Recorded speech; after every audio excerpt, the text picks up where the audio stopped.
Seja bem-vindo à aula do Checklist Anti-Reprovação. Eu sou Bruna Pereira e na aula anterior nós traçamos o mapa e hoje o nosso foco aqui é o campo de batalha. Depois de 18 anos elaborando e aprovando projetos, eu entendi que um projeto tecnicamente correto, ele pode ser reprovado se você não souber comunicar a solução para o analista. Então, o que que eu vou te entregar hoje? Ele é um filtro para você aprovar sem retrabalho, ou pelo menos para evitar bastante ali o teu retrabalho. E você parar de perder tempo e dinheiro com idas e vindas desnecessárias ali nesse projeto no Corpo de Bombeiros, tá? Então, nós vamos garantir que você tenha o controle técnico necessário para que o projeto seja aprovado de primeira. Vocês estão prontos? Então, vamos aqui para a nossa aula do checklist de aprovação, ou checklist anti-reprovação. Começando aqui, o que que a gente vai falar hoje, tá? Existe um custo invisível na reprovação de projetos que eu acho que quase ninguém fala ou quase ninguém percebe que existe, tá? E ele é muito importante. Então, a gente vai falar sobre esse custo invisível de reprovação. Por que que bons projetos são reprovados? Quais os motivos que levam a algumas reprovações de projetos? Falar um pouco como também a cabeça do analista funciona. Não entenda isso de forma ruim, tá? Eu acho super importante quando a gente faz projetos, a gente tentar entender como que o outro pode interpretar o nosso projeto também, tá? Então, por isso que eu vou falar um pouco sobre, tá, você sabe o que você escreveu, mas o analista consegue entender o que você escreveu, o que você colocou no projeto? Isso também é muito importante, tá? Representação gráfica de um projeto, que eu diria que é o ouro do que a gente vai ter aqui hoje, tá? Entender sobre representação gráfica de projeto. E da onde vem esse checklist e a aplicação desse checklist ali mais na prática, tá? Lembrando que essa é uma aula super objetiva, super curtinha, feita para te tirar ali do zero, te tirar ali daquele começo que você, como a gente falou na aula passada, pode estar um pouco perdido no meio de tantas normas e de tanta coisa acontecendo nessa, ok? O custo invisível da reprovação. A reprovação, ela não é só um erro ali no papel, um extintor que eu esqueci de colocar, ela não é só isso. Ela é uma coisa um pouco mais profunda. Eu falo disso com propriedade, tá? Porque quando eu não comecei sabendo tudo. Acho que ninguém começa sabendo tudo, né? Eu comecei do zero, eu comecei ali do nada, caí de paraquedas nesse negócio e era muito frustrante no começo, porque você achava que você tinha feito um projeto legal, você achava que você tinha feito alguma coisa divertida, divertida não, mas uma coisa certa, conforme as normas, e você achava que estava tudo bem, e vinha um caminhão de coisa para você arrumar depois, e você tinha uma certa frustração. Quando isso acontece a primeira vez, você fica, não, tudo bem, eu não acertei aqui, vamos para a próxima, né? Mas quando acontece de novo, e de novo, e de novo, e de novo aquilo acontecendo, a frustração emocional é muito grande. E eu acho que esse é um dos motivos que leva muitas pessoas a desistirem de atuar com prevenção contra incêndio. Porque sim, ela pode ser bastante frustrante, dependendo de quantas reprovações você leva, de quantas notificações você leva, ela começa a virar um fardo, né? Não é mais tão legal fazer um projeto preventivo, ela começa a ser um negócio pesado, parece que você está dando murro em ponta de faca. Então é uma frustração muito grande, eu entendo muito dessa parte. Você perde a credibilidade não só com o cliente, mas parece que com você mesmo. Você também se fica ali, será que eu presto para isso aqui, né? E o cliente, com certeza, ele fica também um pouco frustrado com você, porque ele vai ver que você está indo e voltando e que está demorando um pouco ali o projeto. E, em muitos casos, o teu faturamento acaba ficando estagnado por retrabalho. Né, tem gente que coloca alguma parcela ali de projeto, ou vai receber algum valor do projeto vinculado à aprovação do projeto. Ou às vezes você até fez em menos parcelas, mas tem cliente que pede para pagar uma parte só depois que o projeto aprova, né? Depende muito ali da tua negociação, mas pode acontecer muito de você ter uma parcela do teu faturamento estagnado por retrabalho. Isso pesa bastante na gente, pesa psicologicamente, pesa no bolso, não é legal, tá? Então, esse custo invisível da reprovação, são vários custos que te cobra interiormente, né? E um projeto parado na mão do bombeiro é um dinheiro que não está entrando no teu bolso. Então, quando a gente mexe com um projeto de prevenção contra incêndio, é muito interessante que a gente faça e ande com esse projeto numa velocidade legal ali, que vê a correção, você já corrige rapidinho, já manda de volta, né, para que ele tenha uma certa agilidade para ele ser aprovado, para você garantir toda a segurança da certificação da maneira mais rápida possível, tá?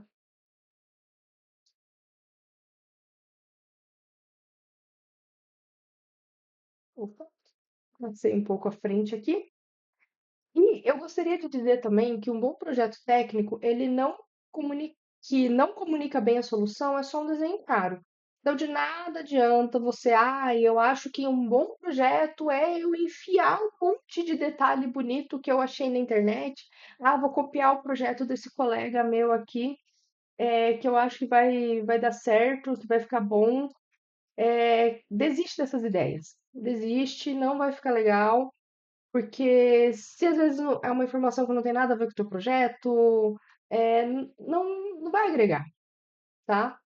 Então, eu prefiro que você tenha um projeto mais simples, mas com as informações necessárias e com a solução necessária, do que um projeto cheio de perfumaria que não vai resolver o problema do teu cliente, que depois, às vezes, a pessoa nem vai conseguir executar aquilo porque tem um monte de informação desencontrada nesse projeto, tá? Então, um bom projeto técnico que não comunica bem a solução é só um desenho caro.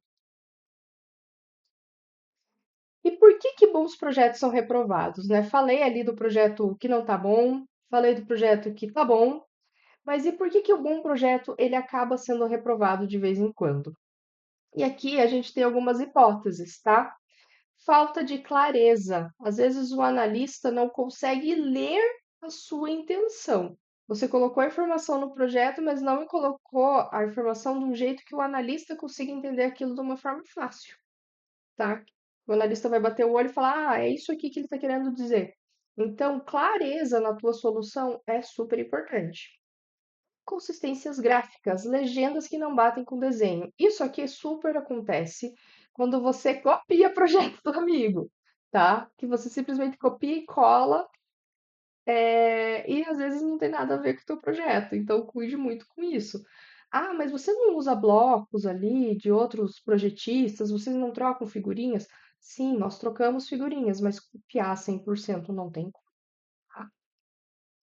Omissão de detalhes. Gente, isso aqui é super sério, tá? O que eu já vi de gente por aí que esconde algumas informações de projeto, dá um jeitinho só para o projeto aprovar rápido e depois na vistoria dá problema, isso aqui, olha, é batata, acontece bastante, tá? Então, prefira descascar esse abacaxi em projeto do que depois lá na vistoria. Então, não omita detalhes. Tem bombeiro, né, tem analista ali que já é mais experiente, eles conseguem observar quando você está omitindo alguns detalhes, bem discretamente em projeto. Então, eles vão te cobrar e vão querer que você apresente realmente tudo que consta, tudo que precisa ser apresentado. Então, falta às vezes de nota técnica obrigatória. Tem alguns estados que exigem mais notas técnicas, outros menos, mas a nota técnica, coloque as que forem necessárias, ok? Não omita detalhes. Outra coisa que é muito importante é simbologia errada, tá? Infelizmente pode acontecer de ter simbologia errada. Às vezes a pessoa copiou, né? Falando ali de novo na cópia do projeto, às vezes a pessoa copiou de outro lugar, de um colega e tudo mais. E às vezes é uma pessoa de outro estado, e às vezes em outro estado usa uma simbologia de projeto diferente. Então, se a tua simbologia não está condizente com o que é exigido pela corporação local, a gente vai bater com esse projeto na trave e ele vai voltar, tá? Uma coisa que eu quero mostrar aqui no site do Corpo de Bombeiros é que para você saber assim simbologia, o que que precisa apresentar no projeto, a gente pode dar uma olhada aqui na parte de símbolos gráficos, ó. E você vai ter aqui nessa norma toda a simbologia que a gente utiliza no projeto preventivo. Tá? Toda a simbologia para todas as medidas de segurança vão estar aqui.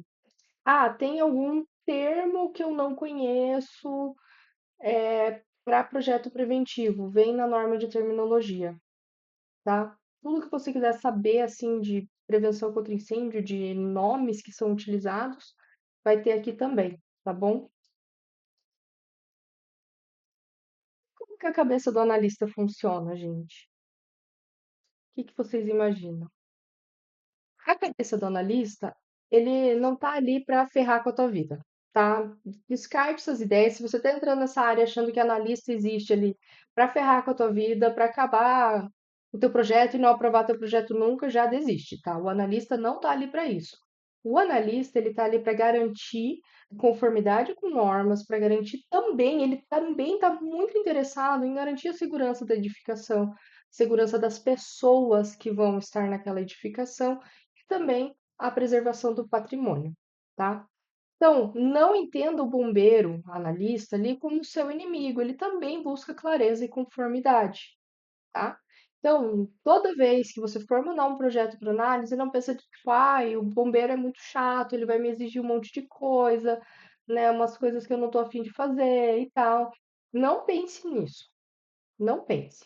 O bombeiro, ele também está ali buscando solução. E ele vai te orientar a buscar essa solução na maioria dos casos. Inclusive, se você está com alguma dificuldade para aprovar um projeto, marca um horário com o analista, marca um plantão técnico, que costuma ser sensacional toda vez que a gente marca um plantão técnico. Às vezes é uma coisa muito simples, que você olhando no olho ali da pessoa, resolve. É incrível. Uma coisa também sobre analistas de projeto é o processo de análise, porque ele vai ter uma régua para conferir o teu projeto, tá? Então, o que que ele olha primeiro? Geralmente, os analistas de projeto, eles vão bater o olho direto ali nos sistemas que são mais gritantes. E numa edificação, a gente sabe que a saída de emergência, por exemplo, é um sistema super importante, que nem eu comentei na aula anterior, né? Então, ele vai bater o olho ali na saída de emergência, vai fazer toda a análise em cima da saída de emergência, inclusive a maioria dos comuniques, das análises de projeto e tal, sempre vem algum item sobre saída de emergência. E aí ele vai partir para os riscos específicos, tipo, sistema de iluminação de emergência, extintores e outros sistemas que podem ser necessários na edificação. O ponto-chave aqui, a gente pensar em facilitar o trabalho do analista, é o caminho mais rápido para a tua aprovação de projeto. Tem informação ali na mão, tem informação fácil, que o analista olha, beleza, tá aqui o que eu preciso, tá? Então, isso aqui é essencial, facilite o trabalho do analista de projeto, tá? Representação gráfica é onde o ouro aparece. A tua representação gráfica de projeto, ela tem que ter uma lógica. Tá? Não pode ser com as vozes da sua cabeça, não pode ser feita de qualquer jeito. Você tem que seguir norma. Não pode ser uma prancha de cada jeito que vira uma bagunça, tá? Tenha uma certa clareza ali na tua representação de projeto. Então, você vai usar a simbologia correta, que nem eu já acabei de falar aqui, né? Você vai vir na norma e vai utilizar essa simbologia correta. Primeira coisa que você vai fazer, tá? Notas de projeto, elas são a defesa do seu projeto escrita em texto. Então, mas nota de projeto ninguém lê, ninguém se importa, não vou escrever. Não. Dependendo do que você está projetando, é muito importante você colocar notas no seu projeto. Você pode colocar ali na lateral do projeto, pode fazer alguma coisa diferente, mas escreva, tá? O projeto não é só um desenho, tem a escrita também. Logicamente, né, já que falei que projeto não é só desenho, tem a parte escrita, você tem que ter um memorial descritivo de todos os teus sistemas, embasando tudo aquilo que você colocou nas plantas, tá? Detalhes executivos. Quando a gente faz um projeto de prevenção contra incêndio, para aprovar no Corpo de Bombeiros, a gente fala que a gente está fazendo um projeto legal de prevenção contra incêndio. Só que esse projeto um dia será executado. E para ele ser executado, tem gente que, dependendo da complexidade do projeto, é lógico, precisa do projeto executivo, Ou, dependendo dos detalhes que você insere ali no teu projeto legal, ele já vira quase que um projeto executivo. Não é um projeto executivo propriamente dito, tá? Mas às vezes você consegue inserir algum detalhe que facilite a execução desse projeto. Então, toda medida de segurança que você insere ali na planta baixa, pense como aquilo será executado depois. Se aquilo, eu coloquei esse extintor aqui nessa posição, realmente tem como executar esse extintor aqui ou não? Está compatível com o ambiente? Está compatível com o que é o risco de edificação? Pense sempre como aquilo será executado, tá? Checklist na prática. Antes de eu falar um pouco desse slide aqui, eu gostaria de mostrar uma coisa bem interessante. Se você vem aqui na legislação de prevenção contra incêndio, né, eu vou dar o exemplo do Paraná, que ele pode ser muito utilizado por outros estados. Você vai vir aqui nessa norma, NPT 1, parte 2, Projeto Técnico de Prevenção contra Incêndio. Se você rolar até o anexo F, você vai ter aqui um checklist que é aqui, ó, com essas informações aqui que o bombeiro vai corrigir o seu projeto, tá? Então, na minha edificação precisou da medida de segurança saída de emergência. O que que ele vai olhar? Tá tudo aqui, tá? Eu vou deixar aqui na descrição desse vídeo um link, porque eu transcrevi esse checklist e até acrescentei algumas coisas que eu senti necessidade. Eu transcrevi tudo para uma planilha de Excel e é o checklist que eu mesmo utilizo, tá? Então eu vou deixar aqui na descrição do vídeo o link. É só baixar e você já consegue começar a aplicar essa ferramenta, tá? Bem legal. Nessa norma tem o checklist de todas as medidas de segurança. Depois das medidas de segurança, vem toda a representação gráfica do projeto de incêndio, ó. Planta de risco, a implantação, como que você representa as medidas em planta baixa, o corte da edificação, alguns detalhes, por exemplo, isométricos que você precisa inserir, detalhes de projeto. Observe também que tem uma certa padronização nessas representações, tá? Não tá uma prancha de cada jeito. A gente tem o selo padrão, a gente tem a legenda padronizada, então tudo segue um padrão, tá? Não dá para você ir juntando pedaços e tentando fazer um projeto, tá? Inclusive até os detalhes, ó, eles seguem um padrão de representação nos detalhes. Isso aqui é super importante. Você chegar com um projeto mais bem apresentado para o Corpo de Bombeiros já é outra análise, tá? Então, o que que eu diria de uma forma bem resumida aqui? Deixa eu me mover. Você aplicou o checklist, mas você ainda está se sentindo inseguro. Você acha, será mesmo que é só aplicar o checklist? Será que eu não tenho que ir um pouco além? Dá para você ir um pouco além, tá? É interessante algumas coisas assim, alguns erros super comuns que eu percebo, por exemplo, a distância máxima de caminhamento. Às vezes a pessoa não representou isso em planta, às vezes representou uma distância que não é a distância máxima de caminhamento, só uma distância qualquer aleatória. A pessoa não analisou a fundo aquilo. Então, você colocar a distância de caminhamento certinha e tal, medição errada, acaba invalidando a tua rota de fuga todinha. Às vezes é um negócio muito simples, tá? Você simplesmente faz uma linha e mostra a distância de caminhamento. Uma coisa muito simples. Sistemas básicos estariam incompletos. Quais são os sistemas básicos? Quem assistiu a aula anterior sabe quais são eles. Se você está assistindo essa aula aqui como a primeira aula, sistemas básicos são saída de emergência, sinalização, extintor e luminária de emergência. Então, se esse sistema que é super básico está incompleto, por exemplo, falta luminária de emergência, que é um erro muito comum, ou às vezes tem sinalização ali que está faltando, é, você vai ser notificado, tá? Então, isso aqui é erro clássico de projeto. Layout de extintores também é um outro erro clássico em projetos, que às vezes as pessoas saem colocando de forma muito aleatória os extintores, não pensam na distância de caminhamento entre eles, ignoram esse caminhamento, ignoram a carga de incêndio da edificação, e daí você vai ser notificado por um sistema que é muito simples. Tá? Então, tomem muito esse tipo de cuidado. Esses itens que eu coloquei aqui são os mais comuns que a gente costuma ver. Com, com um projeto aprovável e o controle técnico na mão, o que que a gente precisa agora? De quem pague por esse projeto. Então, a próxima aula vai ser sobre como a gente pode estruturar esse negócio de vender projeto de prevenção contra incêndio e encontrar os clientes certos, quem que precisa desse tipo de projeto.